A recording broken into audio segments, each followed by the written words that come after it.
Fox News alert, the Epstein scandal's rocking Chappaqua. Today, Hillary went under oath and was grilled about the Clintons' relationship with the dead pedophile. She testified behind closed doors, but the deposition was being recorded. At any minute, we could get the tapes. When it wrapped, Hillary came out and said this. I don't know how many times I had to say I did not know Jeffrey Epstein. I never went to his island. I never went to his homes. I never went to his offices. So it's on the record numerous times. An hour into her testimony, it went off the rails. A photo of Hillary was leaked from inside. All hell broke loose, and Crooked's team stormed out.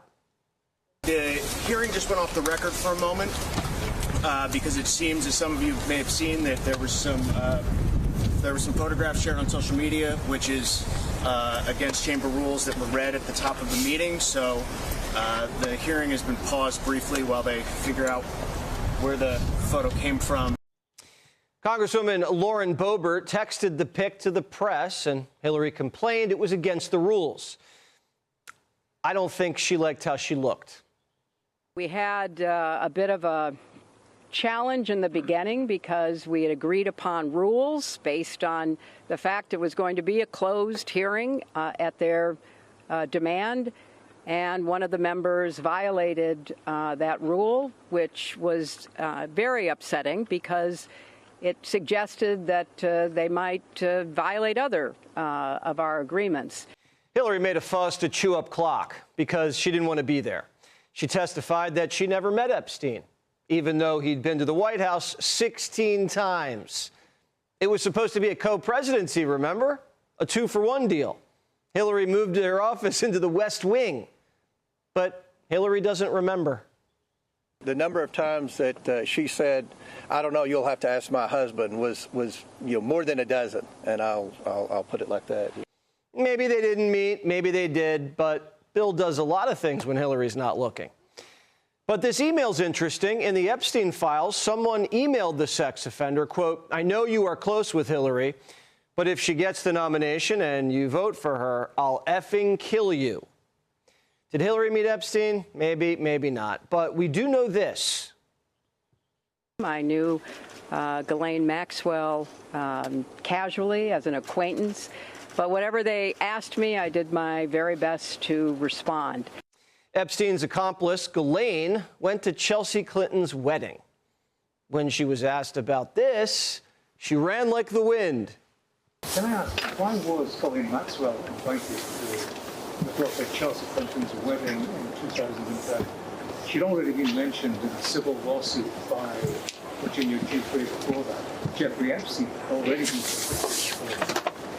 She came as the +1, the guest of someone who was invited. Thank you, everybody. Thank you all. We do know who did spend a lot of time with Epstein, Bill Clinton. There's dozens of photos in the files. Here's Bubba and a girl in a hot tub. Hillary says her hubby was just saving lives. It wasn't a hot tub on a plane. It was one of the stops they made to look at philanthropic and charitable work that my husband has done, saving literally millions of lives around the world. It turned out that was done long before there was any public awareness and certainly any conviction of any crime by Jeffrey Epstein. So it was a short period of time that was in pursuit of charitable philanthropic work. Charitable work. That's a new name for it. Here's Bill doing more charity. We all know how much Bill loves to give back. The former president will have his chance to set the record straight tomorrow when he goes under oath, but we all know how he got the name Slick Willie. Is that correct? Yeah, it depends upon what the meaning of the word is. Yes. Hillary says she's not worried. Bill would never do something inappropriate. Are you 100% confident that there isn't anything that the former president knows about Epstein's crimes? I am, and I think the chronology of the connection that he had with Epstein ended several years before anything about Epstein's criminal activities came to light.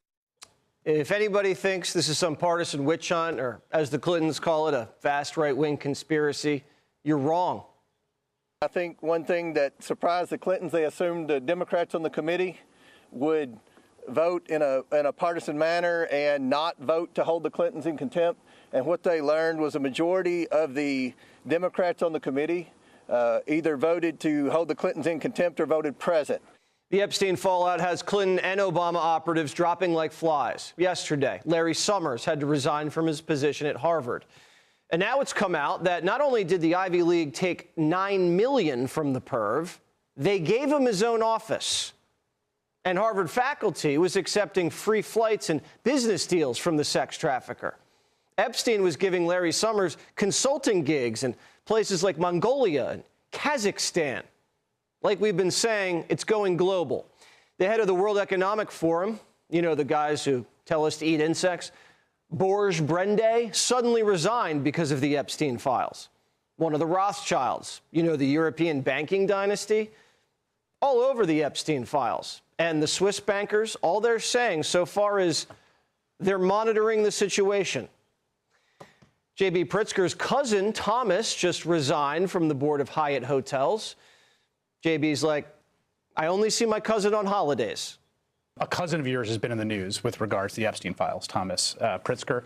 He just recently resigned from the board of the Hyatt company. Look, I've said from the beginning that anyone that's done something wrong needs to be held accountable, and I really mean anyone. Now, I'm not close to my cousin, but I can tell you that it's very important that people be held to pay the price for whatever it is that they may have done. There are millions of documents in the Epstein files, and we're just starting to go through them. Everyone's on edge, even Epstein's own brother. I didn't see him for 7 years before he died, although we were always in communication with phones and emails. So I didn't know what he was up to. A lot of the stuff that's come out is surprising to me. I wasn't aware of a lot of this stuff. And I'm going to say, like, with him, even though he's my brother, that was his problem. And now that he's dead, it's not his problem anymore. So, again, unfortunately, I really don't care, to be honest with you. I'm just concerned that my brother, whoever and whatever he was murdered. That's my concern. But you care about the victims, I presume, of your brother. These are the questions I don't get into. So have a good day. The Telegraph also reports that Epstein paid private detectives to remove items from his Florida property ahead of a police raid.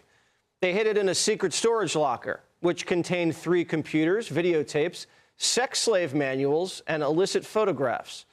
A Palm Beach lockup contained 29 address books, a 3-page list of masseuses, and tons of porn.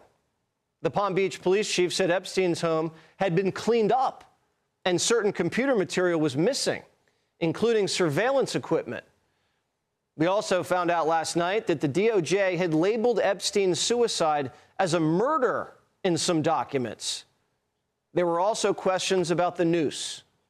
The forensic pathologist who was hired by Jeffrey Epstein's brother to observe the autopsy said that there was no blood on the noose, even though there's blood on Jeffrey Epstein's neck in the photographs. We're learning from the documents that the guard who cut Jeffrey Epstein down says he's not sure which noose was given to the investigators, and DNA testing was done. It may have been on the wrong ligature. It may have been done on the wrong noose. Plus, there was something off about the head count in the prison that night. A new video shows a strange orange figure flashing by the corner of a surveillance camera the night before Epstein died. There's been scrutiny of a particular moment on the cell block surveillance footage where an orange-looking flash could be seen at 10:39 p.m. A report from the Justice Department Inspector General notes the flash, quote, it is possible someone is carrying inmate linen or bedding up the stairs. And the final report refers to it as, quote, an unidentified corrections officer. But now, newly released Justice Department documents reveal an initial FBI review of surveillance video on the cell block says the flash could possibly be an inmate. And independent video analysts consulted by CBS News say the movement was more consistent with an inmate. This is really getting mysterious, and I'm sure Bill Clinton will clear everything up tomorrow.